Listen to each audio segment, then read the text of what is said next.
la bienvenida a las integrantes del cuarto conversatorio, Política de Competencia y Género. Garantizar que la brecha de género sea cada vez menor es una tarea prioritaria para las autoridades.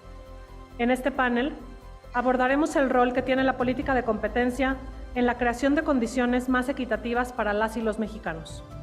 Para ello, nos acompañará como moderadora de este panel la comisionada Brenda Gisela Hernández Ramírez. Y como panelistas, tenemos el honor de contar con la presencia de Lynn Robertson, quien es experta en competencia económica y directora de proyectos en la División de Competencia de la OCDE. Leticia Bonifaz, quien fue directora general de Estudios, Promoción y Desarrollo de los Derechos Humanos de la Suprema Corte de Justicia de la Nación, y en la actualidad es experta del Comité para la Eliminación de la Discriminación contra la Mujer de la ONU. Y finalmente, Mónica Duhem, quien es fundadora de Here Colors, organización dedicada a impulsar la inclusión digital, ¿no?, al facilitar la creación de sitios de Internet accesibles a personas con discapacidad.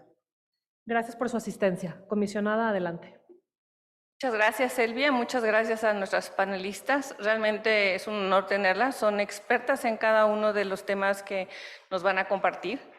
Creo que es muy importante que nosotros como comisión y en general como sociedad nos demos cuenta de la relación que tiene la competencia económica y los temas de género. Creo que va a ser un interesante ejercicio el ponernos estos lentes que nos hagan ver con una perspectiva diferente el análisis que puede haber en los asuntos de competencia. Esto no significa algo diametralmente distinto. Creo que con las aportaciones que van a escuchar el día de hoy, se van a dar cuenta que el tema de la desigualdad está muy impregnado en nuestra sociedad, no solo en México, en muchos lugares, y que hay distintas formas de abordarlo y que la competencia económica no debería de quedarse fuera. ¿Y por qué no debería quedarse fuera? Porque realmente la desigualdad y la brecha entre hombres y mujeres es algo que permea en la sociedad.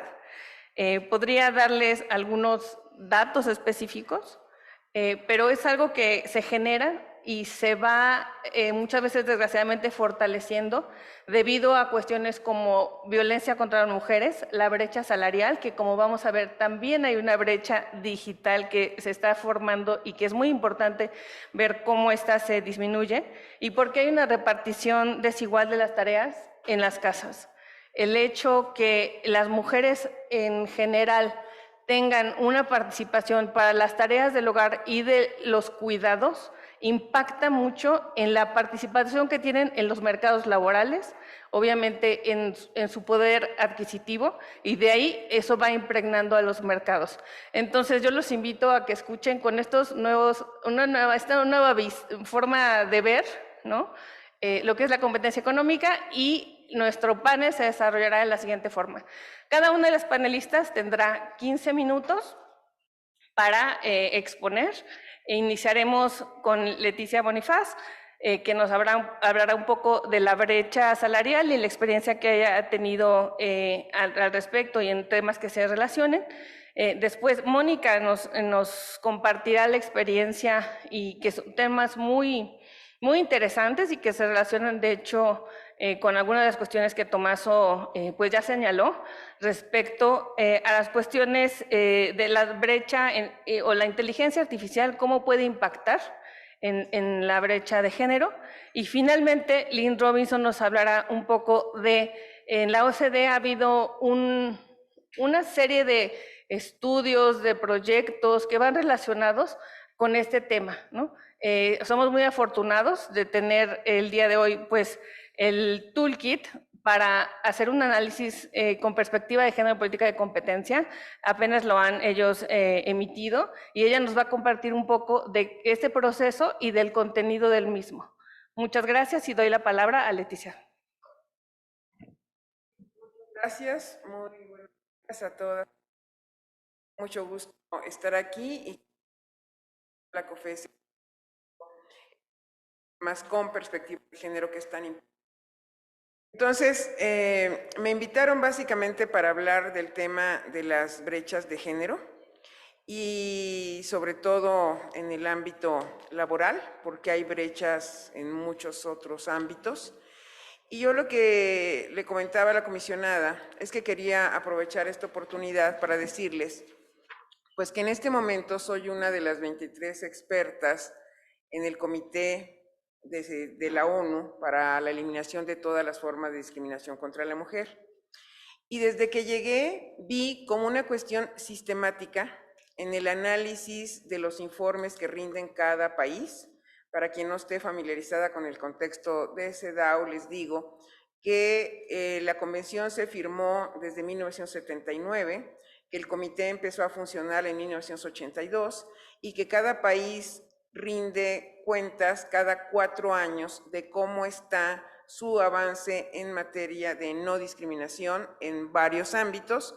Y uno de los más importantes es el que está previsto en el artículo 11, que son todos los temas laborales y donde vemos la brecha salarial. Pero lo que he visto es que sí, cada vez que presentan los países, siempre va a haber problemas allí con la brecha salarial, excepto los países escandinavos que ya lograron reducir y casi no hay diferencias, pero estoy hablando de Islandia, estoy hablando de Suecia, de Dinamarca, y los países de África y de América Latina que tienen las brechas más altas. América Latina es la región más desigual de todo el continente en cuanto a ingresos y las brechas salariales en la región son muy fuertes. Pero yo, en lugar de dar cifras, datos que se pueden consultar con mucha facilidad, no solo respecto de toda América Latina, sino también si lo vemos desde los países de la OCDE o el enfoque que le queramos dar, el punto que ya adelantaba la comisionada es clave. ¿Por qué las mujeres seguimos teniendo tantas desventajas en los mercados laborales? Y el primer punto sí tiene que ver definitivamente con las tareas de cuidado y con el proceso biológico del embarazo.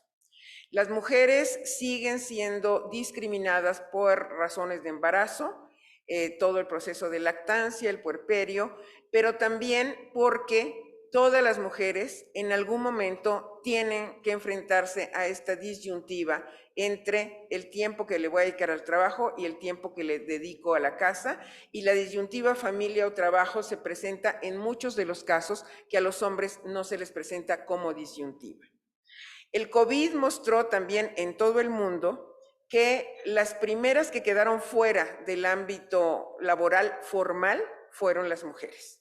De inmediato, quienes regresaron a la casa y se quedaron sin oportunidades fueron ellas, además de que efectivamente tiene que ver con el tema de la brecha digital.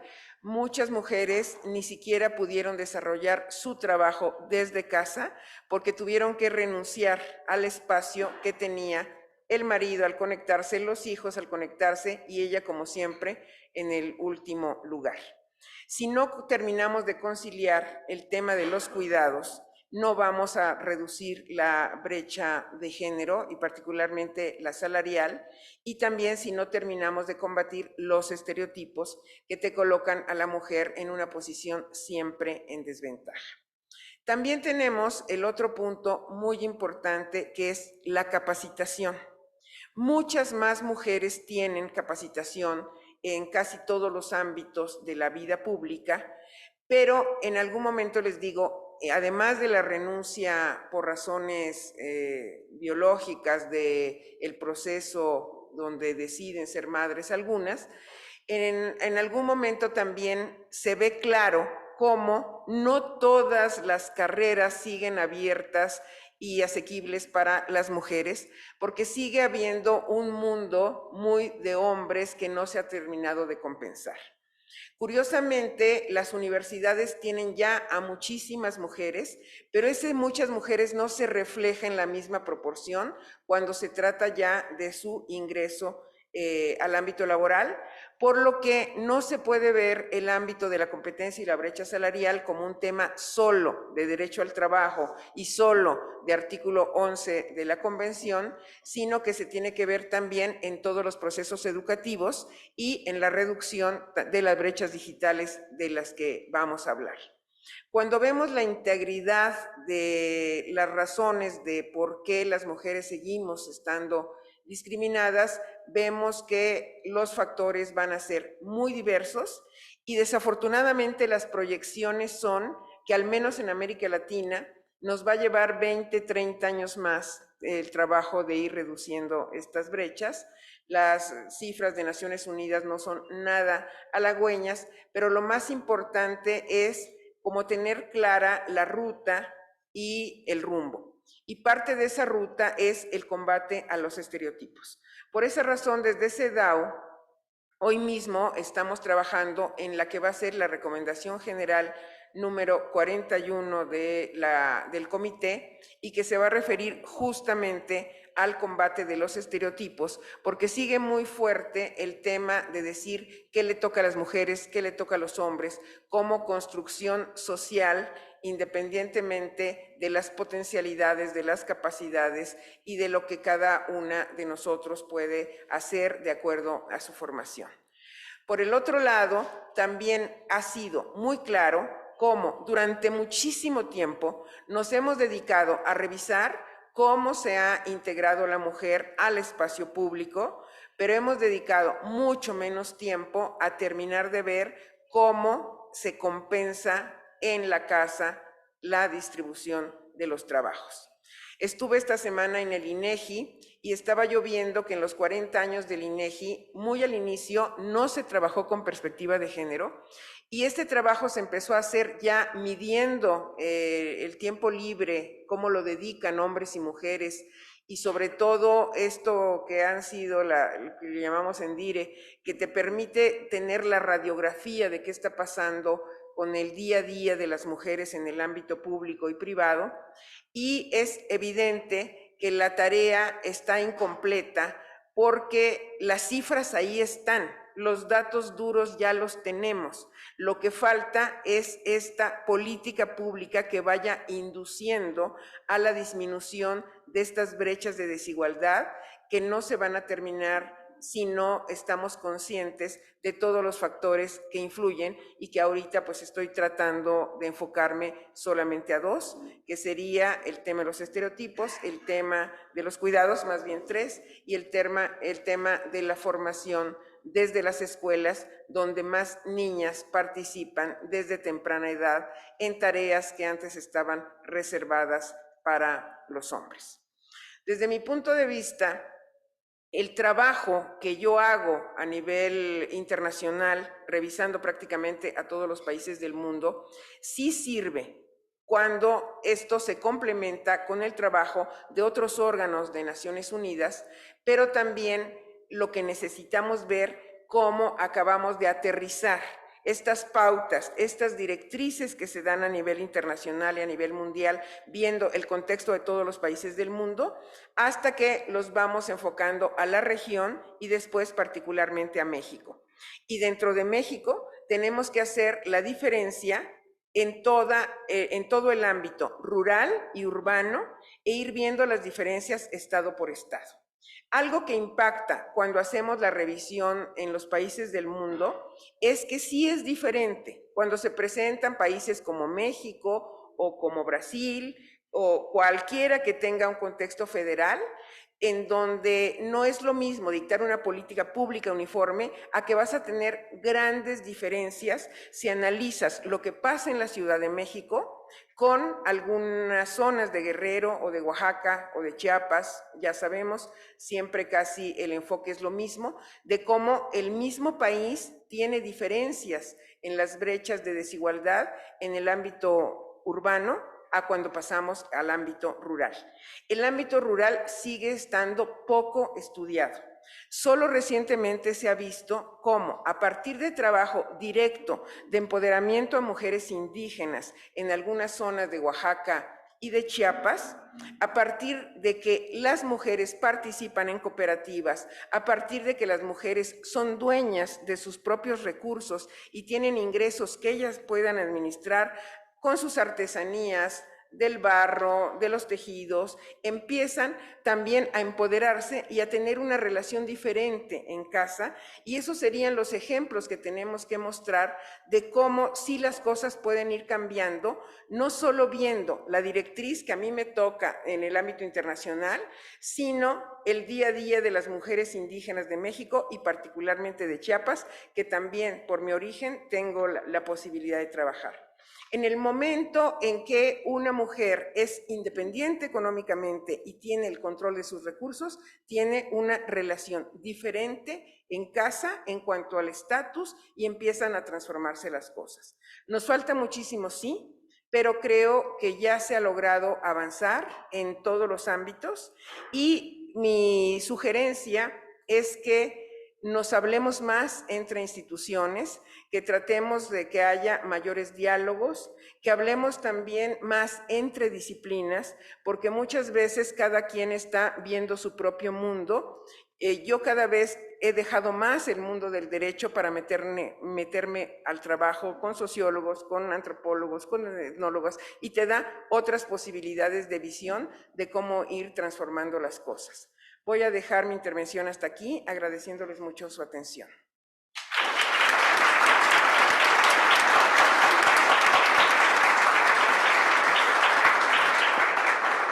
Muchas gracias, comisionada. Gracias por la invitación. Como bien dicen, me llamo Mónica Dúa. Mi expertise sobre todo va en el tema de tecnología y cómo a través de la tecnología impulsamos el desarrollo económico y social, pero en el camino estamos dejando a varias personas atrás. La transformación digital nos ha hecho ser mucho más eficientes. La transformación digital nos ha permitido formar parte de las cadenas globales de proveeduría, poder competir en esta globalización. Sin embargo, solo 1% de las empresas de las cuales son dueñas mujeres juegan un papel en esta cadena global de proveeduría, ¿no? Diríamos, ¿por qué esta limitante y poca competitividad de las empresas cuyas las mujeres son dueñas? Y mucho tiene que ver con habilidades digitales. No habilidades digitales, todas tenemos celular, todas navegamos en internet, todas estamos en Facebook. Habilidades digitales en el negocio. ¿Cómo yo puedo incluir esta tecnología para hacer mi negocio, pues no voy a decir más competitivo, pero sí formar parte de la economía digital? Porque hoy todos son datos. Todos son datos, y yo, si quiero formar parte de la cadena global de proveeduría, necesito tener una empresa digital, una empresa que tiene datos digitales que puede compartir con sus posibles proveedores, con sus posibles compradores. Entonces, yo tengo que tener datos. Las mujeres tenemos menos, o sea, estamos menos capacitadas o no nos hemos capacitado lo suficiente, tal vez por la naturaleza misma de nuestros negocios, pero eso crea obviamente situaciones de poco competencia, porque si no estoy digitalizada no puedo participar en la cadena global. Entonces, una de las grandes brechas que existen en el tema de por qué las mujeres no estamos participando de manera tan competitiva en el mercado global es pues la brecha digital. Ojo, no voy a hablar ahorita de acceso. Obviamente hay países donde el acceso, no hay internet suficiente, eso genera obviamente una barrera. En México sí hay acceso a internet, y no estoy hablando de ciertas zonas rurales, pero sí tenemos acceso a internet generalmente y podemos participar. Nos hacen falta habilidades digitales. Entonces eso se tiene que trabajar. Y obviamente oímos mucho del movimiento STEM, donde necesitamos tener todas habilidades de ingeniería y de conocimiento de datos, pero eso no es solo para las mujeres. Para cualquier persona que hoy quiere ser competitiva en un mercado de datos, pues tengo que entender los datos, tengo que entender, si bien no tengo que ser científica de datos, cómo funciona la economía de los datos, cuáles son las nuevas variables de esta economía de datos, si quiero ser competitivo. Y pensando un poco cómo voy a presentar estos temas en el marco de COFES, en el marco de un regulador de competencia económica, lo que nos pasa a los reguladores en tecnología es que siempre estamos corriendo atrás de la tecnología, porque son mucho más rápidos que nosotros, mucho más flexibles que nosotros, y ya cuando vemos que hay unos sesgos enormes y una disparidad, siempre estamos reaccionando ante la tecnología, y eso no va a poder cambiar, porque no tenemos los recursos, no tenemos la visión de negocio que puede tener una industria tecnológica. Entonces siempre vamos a reaccionar atrás. Aquí la reflexión es cómo podemos ir generando marcos regulatorios o reglas de juego, que si bien siempre voy a ser el jugador que reaccione, porque no voy a ir nunca antes de la tecnología, no podemos nosotros imaginarnos que ya se están planteando las empresas tecnológicas que nos van a obligar a adoptar, porque esa es la realidad, nos obligan a utilizar la tecnología. Por más que queremos decir, la tecnología tiene que trabajar para resolver nuestros problemas, la realidad es que todos estamos obligados a usar la tecnología y ellos dictan cómo la vamos a utilizar. Es difícil regular en ese sentido. Entonces, pensando en temas de género, pensando en temas de qué podemos utilizar la política para pues, ofrecer, aunque sea ecosistemas un poco más igualitarios, ¿no? Donde yo no me encuentre. Uno es el papel de uno como hombre o mujer jugador de esta economía global y digitalizada. Necesitamos tener habilidades digitales, necesitamos entender la economía de los datos. Independientemente que seamos mujeres, hombres, todo lo tenemos que hacer. Obviamente, al haber una brecha digital, las mujeres estamos más rezagadas, necesitamos ponernos al día en esta nueva economía de datos. Pero también hoy, que yo les hablaba de una transformación digital, pues esa transformación digital hoy otra vez estamos atrás de ella persiguiendo, ya se llama inteligencia artificial, que sigue siendo transformación digital, solo que nos dimos cuenta que podemos tener procesos tecnológicos que aprenden de sí mismos y que nos pueden ayudar a ser mucho más eficientes. Bien, eficiencia bien, pero lo grave de la proliferación de estos sistemas es que estos sistemas aprenden de bases de datos existentes y ahí también en los datos hay una gran brecha de género. ¿Por qué? Porque nosotros no participábamos o llegamos tarde a la economía digital. Entonces, todos estos datos históricos que utilizan los modelos y los algoritmos para darnos propuestas de soluciones, nosotros tomamos decisiones de administración, de gestión, de política pública basado en estos datos y en estos datos están sesgados, no por mala voluntad de los datos, pero porque no existen datos de indígenas, no existen muchos datos de mujeres, no existen datos de personas con discapacidad. Entonces, por más que nosotros tratemos de hacer las decisiones más eficientes en base a datos, lo cual suena muy científico, pues los datos que estamos utilizando tienen mucho sesgo y eso genera condiciones de poca competencia. Un ejemplo en LinkedIn, y digo, no sé si pueden poner la presentación, pero el ejemplo de LinkedIn es muy claro. Si yo busco en LinkedIn a Alex Rodríguez, me va a dar nombres de hombre. Nunca me va a dar primero los de mujeres, me va a dar nombres de hombre primero. Entonces esos nombres que se parecen entre hombres y mujeres, el algoritmo de LinkedIn me va a dar primero toda la lista de los hombres que se llaman Alex Rodríguez.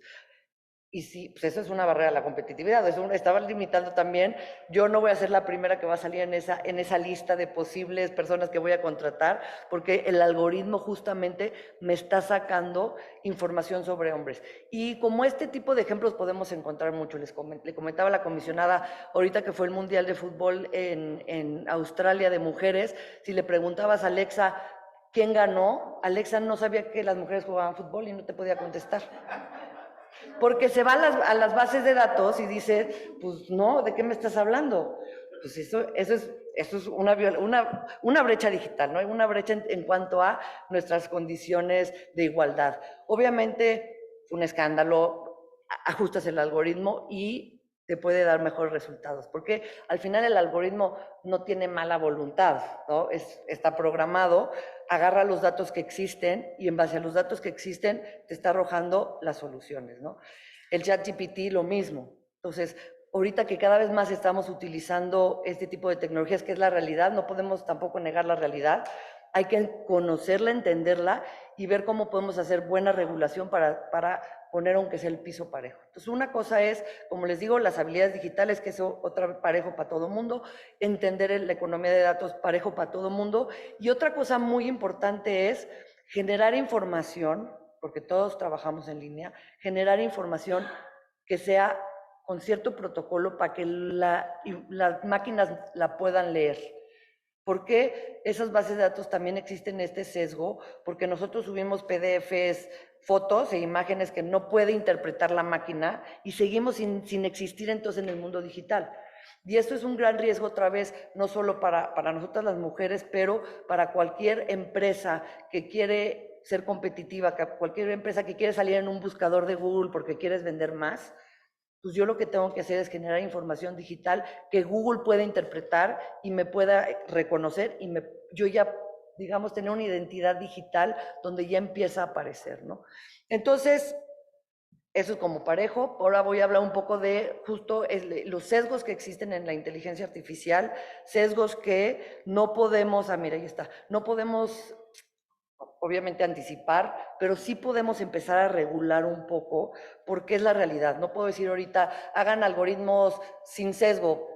Pues primero genera la información que va a utilizar el algoritmo. Si no tenemos información, y eso es bueno para el trabajo que estás haciendo, pues empezar a subir toda esta investigación, empezar a subir información al mundo de Internet de manera interpretable por la máquina, porque luego no, estas fotos que subes PDFs que nadie puede, la máquina no puede acceder, no me sirve de mucho, y entonces empezamos a cambiar los resultados de este machine learning que existe, ¿no? Entonces, como política pública, y un poco con esto quiero cerrar con como 10, no puedo decir tips, porque también, como les decía, estamos creando sobre la marcha, pues cuál puede ser esta regulación que ponga un piso parejo. ¿Y por qué sobre la marcha? Porque estamos viendo los sesgos que existen y al sesgo que lo estamos interpretando, estamos tratando de digamos, otra vez ajustarnos a lo que está pasando y reaccionar. Pero, por ejemplo, en Chile es un ejemplo interesante, porque Chile ya es el primer país que tiene una intento de regulación sobre inteligencia artificial. Entonces, el primer problema, como les comento, es la recopilación de datos y la representatividad dentro de los datos. Eso lo podemos cambiar de dos maneras. Uno, de aquí en adelante asegurarnos que existe esta representatividad de datos, y la política tiene que, de alguna manera, pedirle al dueño de la tecnología hacer algún corte de caja, ir revisando de dónde está tomando datos tu algoritmo. Entonces, eso sería uno. Dos, en este desarrollo de algoritmos, otra vez, hacerlos transparentes. Si yo, no digo enséñame el código, porque eso es imposible, pero si yo hago transparente, digamos, cómo va a funcionar o los datos de donde estoy recopilando, y los diferentes grupos pueden tener acceso a esa información, te pueden decir, ojo, aquí no estás viendo este tema, no estás viendo este tema. Entonces, hacer transparente, y ese es el caso de Chile, que está digamos, regulando la transparencia de los algoritmos. Si yo sé cómo está construido el algoritmo y cuál es este árbol de decisiones del algoritmo, puedo identificar algún sesgo y puedo reaccionar y arreglar ese sesgo.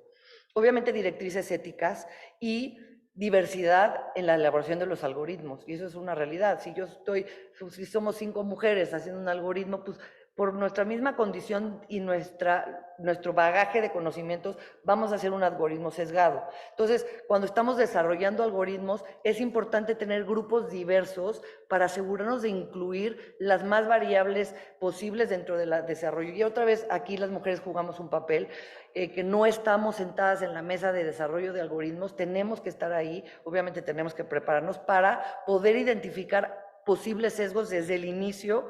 Y eso tiene que ver, obviamente, con diversidad. Yo estoy hablando, pero no les estoy adelantando. Con diversidad, ¿no? Obviamente, cortes de caja constantes, probar el algoritmo, revisar las propuestas que nos está dando, irlo reajustando. No es ciencia exacta, va aprendiendo sobre la marcha en este machine learning, entonces ir educando al algoritmo, ir arreglando los sesgos sobremanera. Capacitación. Eso ya lo platicamos un poco, es importante tener esta educación, y esta educación de negocio alrededor de los datos.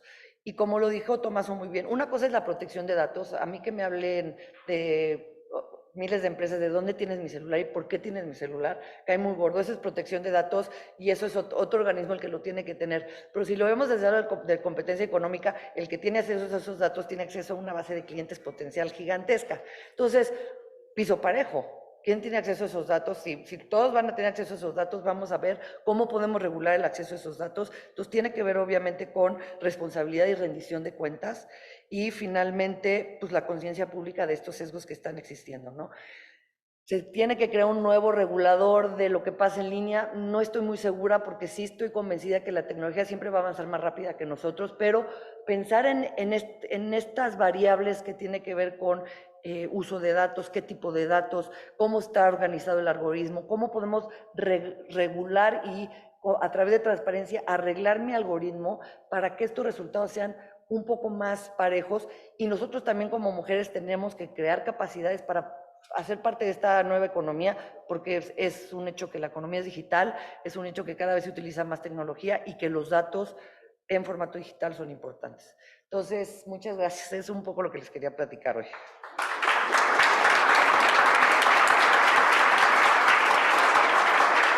Gracias, Mónica. Adelante, Lynn. Ya, bien, esto no me sirve. Ahí se las pasé. Good morning, and I apologize for not speaking in Spanish, first of all, so I'll say buenos dias. So first of all, I'd like to thank COFESI for this excellent conference. It's been really a marvelous past day. Quality of the speakers and the quality of sessions. And I'd also like to thank COFESI for including this topic in the agenda as well, because gender equality is important for economic growth and the well-being of all citizens. So, I'm not going to tell you about the contents of the toolkit because it's available for you to read and it's very technical and it actually puts you to sleep. What I want to tell you about is the evidence that produced this toolkit. And we went about building this toolkit not because we just wanted to do something about gender equality, inequalities, which is an important topic, and I'm certainly not diminishing it, but we wanted to help competition authorities because that's our job at the OECD, is to help competition authorities do their job better. And when we took on this work, we realized that we could help competition authorities have better outcomes, while at the same time reducing gender inequalities, which produces economic growth, because we know that gender inequality has a tremendous cost to economies. So Canada, let me give you a bit of history and let me take you through our thinking process and what we went through as we built this toolkit. So Canada approached us in 2018 because with the new government, every agency and every ministry, regardless of what they were, had to include in their submission for budget how they were going to address gender. And so the Canadian Competition Bureau came to us and said, oh no, what has competition got to do with gender? We have to fill this in if we want to get a budget. And they came to us and we said the same thing. We said, oh my God, what does competition have to do with gender? Because competition is traditionally seen as being gender blind. But as we worked through the research and as we worked through related areas of research, we realized, in fact, competition has an enormous amount to do with gender. And so we looked back at Gary Becker's seminal work from 1956, which talked about labor market discrimination. We knew then that competition can be hurt by discriminating against women employees in terms of hiring or wage disparities. And this has been accepted since at least 1956. We also know that regulation can hurt women entrepreneurs and wage earners. It can stop women from entering the market. So this wasn't new either. We looked at World Bank research, which they published in their report, Women, Business and the Law, which noted that gender gaps in entrepreneurship are associated with decreased income and aggregate productivity. So this was an accepted piece. And in fact, our own research at the OECD estimates that gender gaps cause an average income loss of 15% in OECD economies, 40% of which is due to entrepreneurship gaps. So losses are estimated to be significantly higher in developing countries. So how on earth could we think that competition had nothing to do with gender when we look at all of this research that's been done in the past? And I will add, just as a reminder to put on the table, you all know this, but gender equality costs the global economy trillions. And we're in a period right now of substantial economic challenges. So why wouldn't we use every policy lever possible to motivate growth, to overcome these economic challenges that we're facing? So as I said, we had always considered competition to be gender blind. And so this was an eye-opener as we went through all of this research that had been done, but none of the dots had really been connected. Our initial work made the case that this perspective was incorrect and inaccurate. And if you want to have an economic basis to what you do in competition policy, then you have to recognize that gender is relevant if and when it influences the way people behave. And I think that's something we can all accept, that gender will influence the way we behave. And in fact, so as I said, it's intuitive. I think, and we have this evidence around us when we see the way we behave. So our initial work in 2018, we resulted in two propositions. One is that using a gender lens, considering gender as we analyze, can improve the effectiveness of competition policy, which is what the OECD we tried to do for our clients, the competition authorities. And the second is a more effective competition policy can in turn help us to address gender equality. So we get that double dividend. So I'm going to start with the second proposition, and then I'll move over to the first one. So competition, we know, can lower prices in product markets where the products are largely consumed by women, and I'm sure you can think of products that are largely consumed by women. And a more effective competition policy can lower prices in markets that help women to participate in labor markets. For example, the availability and affordability of market substitutes for women's unpaid work. And here we're thinking of childcare, for example. And on market side for women's unpaid work is going to influence the wage, which would make sense for women then to enter into the market. A more effective competition policy can lower prices or increase output in markets that facilitate women's entrepreneurship. For example, if we consider credit, access to investment finance.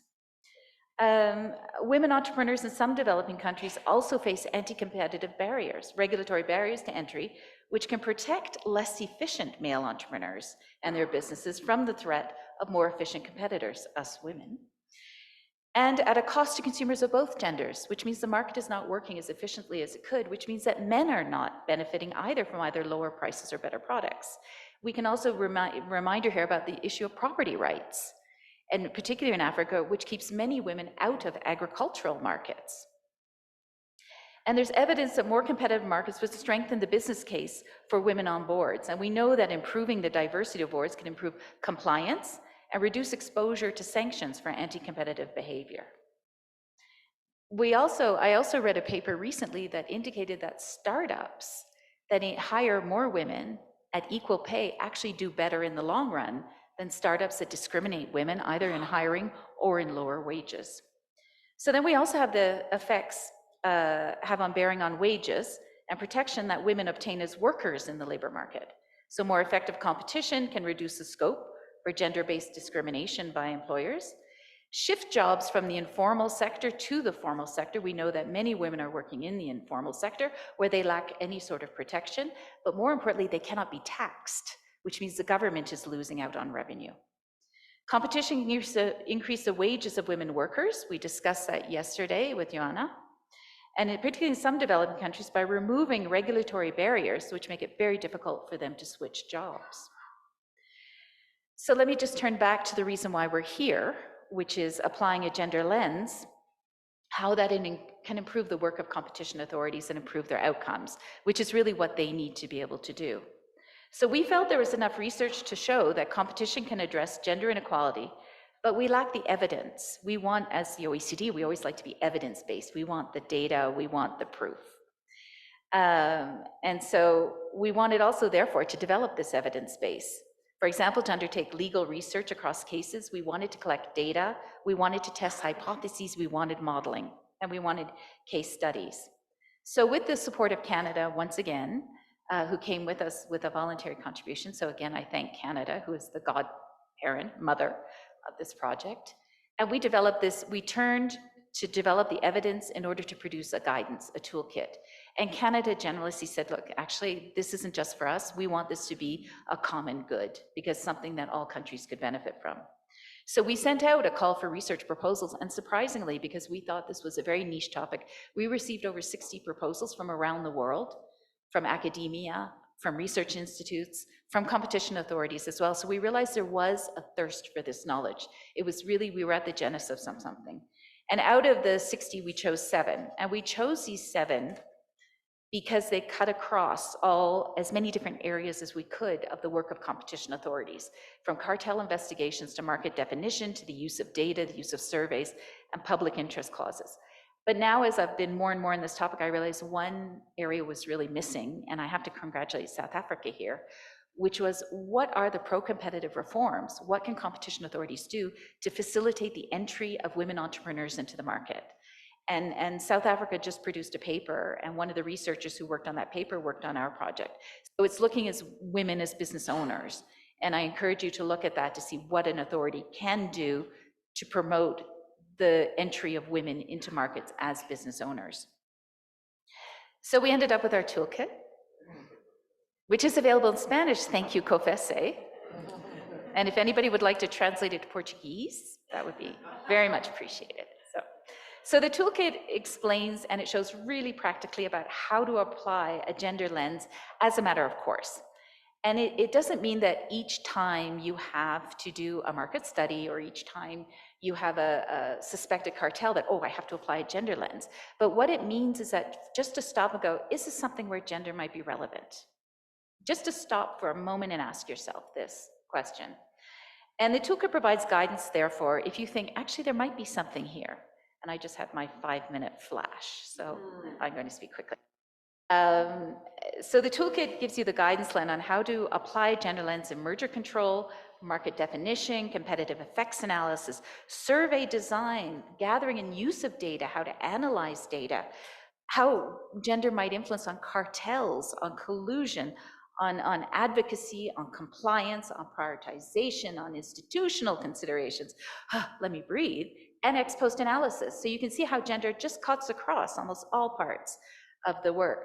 So we have key insights in there, and one of them is, and I'm going to skip them because they're in the toolkit, which I know you all want to read now. And it's building, for example, disaggregated data is critical to understand how men and women might be acting differently in the market. And one of the papers showed that women and men react differently when they're looking at holidays, booking holidays. Men and women are very different. When you're dealing with your online provider of entertainment, women and men act differently in terms of switchability. Cartels, we know that homogenous networks of men, if you look at the senior management, if they're all male, then we know there's a higher risk of collusion because of the informal and formal networks where they meet, and women coming in can be a disruptor, so it can disrupt the trust. So we provide in this toolkit the analysis, the evidence, and so how gender lens can be applied. But more importantly for authority staff, it's easy to use. There's a 10-step checklist where you can go through and think about how to apply a gender lens. And now I know I'm probably running out of my 5 minutes. So, and I mentioned what's missing is this question of pro-competitive measures that to encourage women entrepreneurship, and that's something I'd like to see more of. We also considered AI and digital, how this also might be discriminating against women, so that's something else we would like to look at. We'd like to eventually look at how to benchmark whether or not applying a gender lens has improved. Can we quantify it? Can we benchmark it? So that would be something, a next step. So we know that competition authorities, their objective in life is to protect and foster competition in markets, which contributes to economic growth, innovation, and stability. And applying a gender lens ensures that the action of competition authorities really are helping all parts of society and the economy. And that in turn also doesn't just help women, but it really is, as I said, helping everybody. Thank you.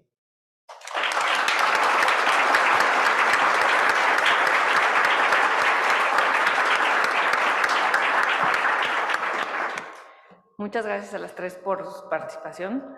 Y quisiera saber si hay alguna pregunta del público y si no, podría hacer yo algunas. Bueno, lo que me llegan a mí, me gustaría preguntarle a Leticia. Ella nos comentó acerca de esta importancia que la comisión pues tuviera una mayor participación o un acercamiento con otras instituciones para poder implementar una mejor política de competencia con esta visión de género. ¿Cuáles serían los retos que nosotros tendríamos la política de competencia en este sentido? ¿Cómo debería ser esta interacción con otras políticas y autoridades para poder lograrlo? Gracias. No, la verdad desconozco qué tanto avance tiene la COFESE en el trabajo interinstitucional, y yo me lo imagino en dos niveles. El primero, obviamente, con ONU Mujeres directamente, para que se vea en los temas de brechas de género y en todo lo que tiene que ver con mayor presencia de mujeres en el ámbito económico, qué es lo que se está trabajando, no solo de los objetivos trazados desde Naciones Unidas, sino también, por ejemplo, no sé qué tanto COFESE participa en la revisión de las recomendaciones que específicamente ha dado para México, si les llaman, si les consultan, si les preguntan, qué tanto la misma COFESE podría dar datos e intervención. Lo que yo he visto, y cuando trabajé desde la Corte de los Derechos Humanos, yo veía que unas cuantas instituciones son a las que se consulta y participa, y que podría ser mucho más amplio esto. Yo no veo México porque estoy imposibilitada para ver mi propio país, pero sí sé que el examen de México toca el año próximo y que COFESE podría dar datos y tener una participación muy importante en este proceso, porque México va a ser evaluado y habría que ver todavía incluso qué se puede hacer con este fortalecimiento interinstitucional que estoy proponiendo. Muchas gracias. Nosotros en realidad no tenemos esta interacción con ONU. Qué bueno que nos comentas esto y vamos a ver si podemos pues, tener una manera de entrar. En realidad la comisión, digamos, es que ha habido, y aquí pues no me dejarán mentir, como la idea que pues la competencia económica no tiene que ver con género, ¿no? O sea, generalmente la idea es, pues la comisión y la política de competencia, el artículo 28, lo que nos mandata es la eficiencia de los mercados, y no se ve dentro de esos mercados pues que puede haber, por ejemplo, distintos agentes económicos que pueden estar a cargo de mujeres, o los problemas que pueden tener las mujeres para entrar a estos mercados, y tampoco se llega al análisis necesariamente de quién se beneficia de la competencia, o sea, quiénes son los consumidores, si es factible hacer una diferencia o no. Hay realmente algunos asuntos que hemos llevado, que sí consideramos que han tenido, por los productos, por ejemplo, una perspectiva de género, incluso al sancionar. Hubo una práctica monopólica absoluta, como ustedes probablemente sepan, respecto a productos que se basan en celulosa, que es un insumo, ¿no? Y pues ahí están pañales, toda la protección sanitaria femenina y los productos de incontinencia. Entonces, cuando se elaboró en su momento la motivación para la multa, pues sí se llegó a tocar estos temas, ¿no? Porque incluso se puede hablar de que en México, pues muchas de los hogares que gastan en esos productos, pues están a cargo de mujeres, ¿no? Y si de ahí vamos como a una ya inequidad salarial y demás, puede haber ese impacto, ¿no? Y por eso lo hace una conducta más grave. O también en el día de ayer también ya se mencionó otra de las resoluciones que se emitió por la comisión en el tema de fútbol, que había un acuerdo entre competidores para poner topes salariales a las mujeres, ¿no? Dentro de la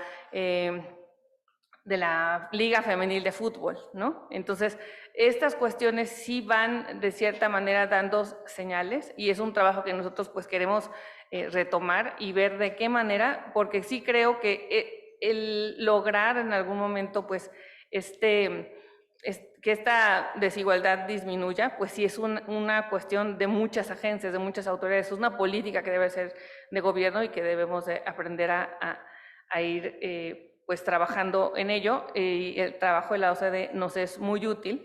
De hecho, bueno, yo cuando veo los puntos que vienen en el toolkit, hay algunos que a mí como autoridad se me hace más fácil de realizar, ¿no? Por ejemplo, cómo deben estar integradas las agencias, que debe de haber una mayor participación de mujeres, ¿no? Y eso, como lo vimos en lo que han comentado, pues también importa dentro del sector privado, pero internamente lo podemos ir aplicando. De hecho, hay algunas políticas ya de la comisión, por ejemplo, algunas convocatorias solo son para mujeres y demás, pero hay otras que se me hacen tan fáciles de entender, ¿no? Ya cómo defines un mercado relevante con este análisis o esta perspectiva de género, a lo mejor es un poco más complicado. Me gustaría, si Lynn nos puede compartir. El toolkit se basa en diversos estudios que ella nos estuvo mencionando. Si nos puede compartir algunos de esta información o de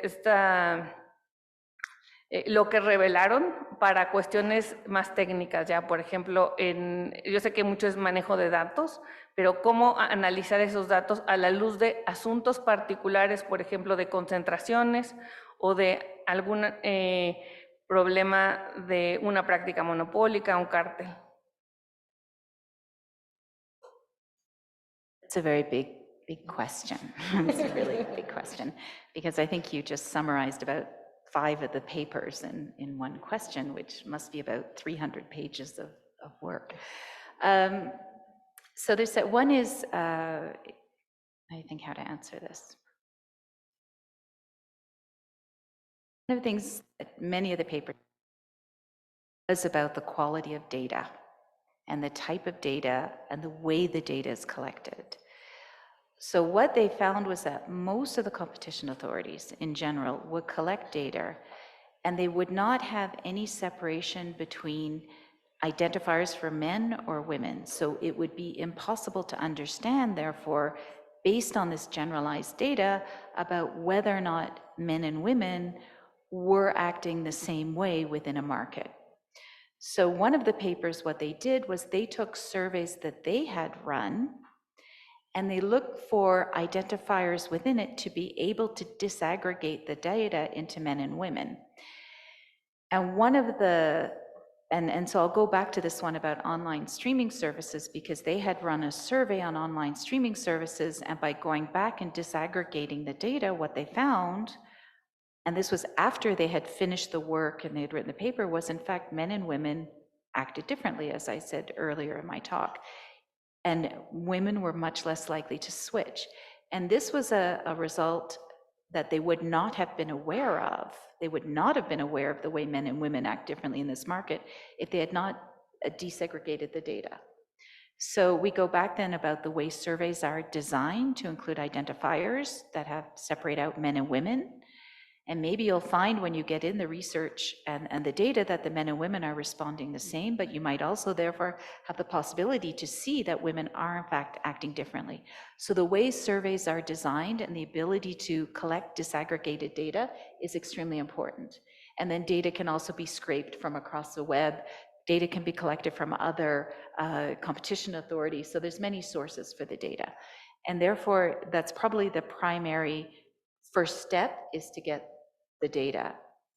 And one example of applying a gender lens, I had a conversation with a Filipino authority, and they had done a market study on grocery stores to find out where the competitors were, where they lie, et cetera. And they realized that after they started to think about the toolkit, that for women, the relevant market was very different than it was for the men in this grocery store sector in this part of town, because no woman was going to cross the 4-lane highway to use the grocery stores on the other side of the highway, whereas men were known, kamikaze, you wonder why there's still men alive in Manila. They do run across this 4-lane highway to go to the other grocery store to get cheaper products. But the women, being intelligent, go, A, I'm not risking the life of my child because I'm pushing a baby hand. 2, that's just plain stupidity if everybody has seen Manila traffic, you know, imagine Mexico times 10 on steroids. So they realized that they had to redefine what the relevant market was when they considered the gender lens. And within the toolkit, it will tell you the way to collect data. It explains to you the importance of getting the identifiers to be able to do the analysis of it, and the design of the survey. So that's sort of a very superficial, quick answer, but I'm conscious of time and I don't want to take time away from my colleagues. Muchas gracias, Lynn. Mónica, vemos todo este sesgo que hay de género en la inteligencia artificial, pero también tenemos datos que son muy pocas las mujeres que están realmente ahí, ¿no? En esos sectores. Y dijiste, es necesario.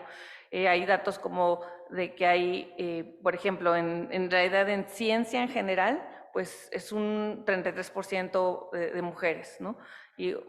O incluso menos. Y las mujeres que estudian ingenierías, pues también son pocas, o las que se dedican a cuestiones de computación, también es un porcentaje menor. ¿Y qué hacer, no? Dices, es que de todas maneras la tecnología va a ir muy rápido, ¿no? O sea, ¿qué se puede hacer para tratar de disminuirla? ¿Y qué pueden hacer los hombres también? Porque son quienes actualmente tienen la mayor participación en este diseño, ¿no? Este diseño de algoritmos que llevan a resultados como ese. Es absurdo, porque incluso yo escuché entre mis compañeros, decían, es que está súper interesante el torneo de fútbol, ¿no? O sea, están jugando mejor que los hombres, y bueno, se sorprendían, ¿no? Pero me sorprende más que, pues que sí, Alexa, pues ni siquiera sabía que existía, ¿no? Mira, yo creo que no es respuesta porque estamos viviendo un cambio de paradigma todos. O sea, hace 20, 30 años, digo, yo no estoy tan vieja, pero cuando nací no había laptops, ¿no? Entonces, pues vamos cambiando y nos tenemos que adaptar. Por eso, tan importante la transparencia y la capacitación. Yo no digo que todos tengamos que ser científicos, imposible, pero sí tenemos que ser muy transparentes y explicar la tecnología for dummies. Piensen hablaban de emprendimiento de mujeres, ¿no? Estuve trabajando con mujeres emprendedoras y llegan todas las empresas a venderte su servicio de tecnología, ¿no? Y el marketing digital es un ejemplo. Entonces, todos estamos comprando marketing digital y pautas en internet y estas cosas que no entendemos muy bien qué es, pero estamos gastando y invirtiendo un dineral. Ahí necesitamos ser muy transparentes en cuáles son los servicios. Si bien no entiendo el código, para qué es el servicio, para qué sirve, qué es lo que estoy pagando, y tiene que haber mucha transparencia y capacitación en eso. Entender la tecnología como hacerlo un poco más humana y decir, bueno, realmente estos son los servicios que necesito y estos son los servicios que no necesito. Lo mismo pasa con cadenas de proveeduría. Si nosotros somos una empresa, un Walmart que va a estar comprando productos y que tiene un proceso de proveeduría o de procurement horroroso, ser muy claro para darnos acceso a las pequeñas, medianas empresas y empresas de mujeres, entender cuáles son los procesos, cuáles son mis datos que tengo que tener digitales para poder ser competitivo y poder participar. Y ese tipo de capacitación es que la necesitamos todos hoy, pero no es, o sea, hablamos mucho de eso, pero porque es lo que nos está tocando vivir y hace 20, 30 años no lo estábamos viviendo. Sé que las empresas de tecnología hacen muchos esfuerzos y vemos cada vez, está muy de moda el enseñarle a niñas a hacer código y todos estos programas de STEM que están y están de moda y qué bueno que se están haciendo, pero creo que tiene que ser algo más sistemático. Tenemos que incluir desde el principio en desde las escuelas como en las universidades, capacitación en qué es tecnología como herramienta otra vez y no todos depender de lo que nos están imponiendo. Muchas gracias.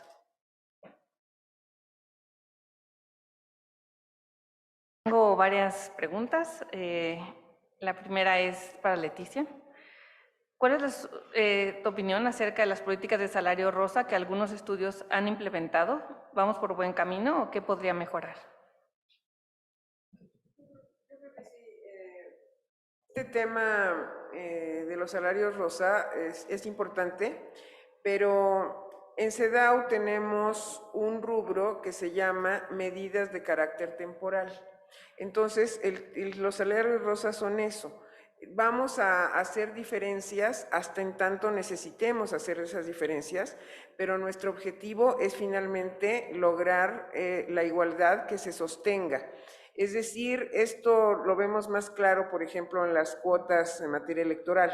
Fueron necesarias hasta que llegues a la paridad, pero llega un momento en donde ya no necesitas estar haciendo diferencias.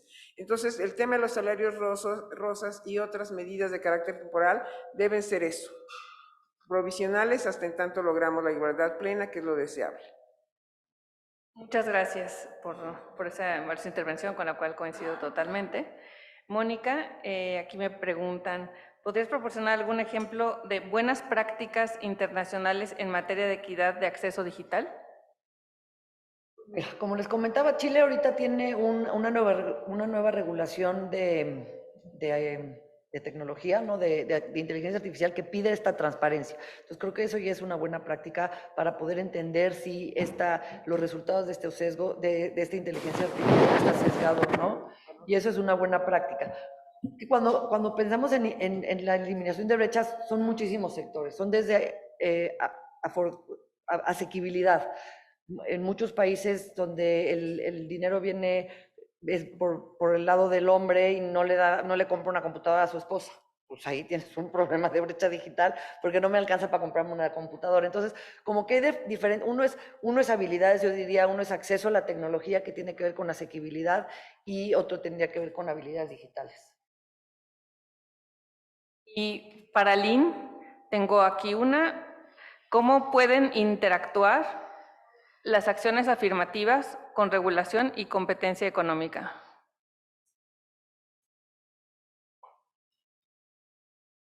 I hope I understand what you mean by affirmative action. When we're talking about affirmative action, we're talking about policies that ensure equality. I think competition, the job of competition is to foster competition in the market, to encourage it. And there's always been this issue of making sure that a policy isn't trying to achieve too many objectives. So when we're looking at gender within this competition sphere, we're considering it as a double dividend, because it's not dividing the attention of competition authorities. So I think what we need to think about is when a competition authority looks at regulatory barriers in a market and looks at whether or not a regulatory barrier has an anti-competitive effect in general, whether that's keeping any market players out. That's really what they're focusing on. And so when we say, okay, well, let's look at regulation that is keeping women out of the market because that harms competition, because that harms consumer choice, that in itself is to me, is affirmative action, because it's ensuring that women have access to the market without a competition authority being distractive off of its core mandate, because it's able to achieve its core mandate while contributing to gender equality. And that's something, as we developed the toolkit, we were very, very conscious about, that the primary mandate of a competition authority is to foster competition. So can it do so and at the same time promote gender equality? And it can do so by ensuring that regulatory barriers that prevent business owners from entering the market, in this case, women business owners, if they are removed, we're fostering competition, and therefore we're helping gender equality, and therefore we're helping women's economic empowerment, which then goes down the road of affirmative action. I hope I answered the question. Muchas gracias, Lynn. Me avisan que el tiempo se nos ha terminado. Espero que esto no sea más que un inicio de cómo es la manera en que vamos a seguir trabajando. Nos vamos a dar la tarea dentro de la comisión no solo de leer y difundir el toolkit al interior, sino también hacia otras agencias en Latinoamérica, con lo cual queremos participar de manera activa. Muchas gracias, Mónica, Leticia y Lynn. La verdad es que su experiencia y los conocimientos que nos compartieron, sé que son útiles y que nos van a servir para repensar este tema de que estamos pensando en el futuro de la comisión, y creo que todos son muy valiosos. Muchas gracias.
Agradecemos a nuestras panelistas por su participación.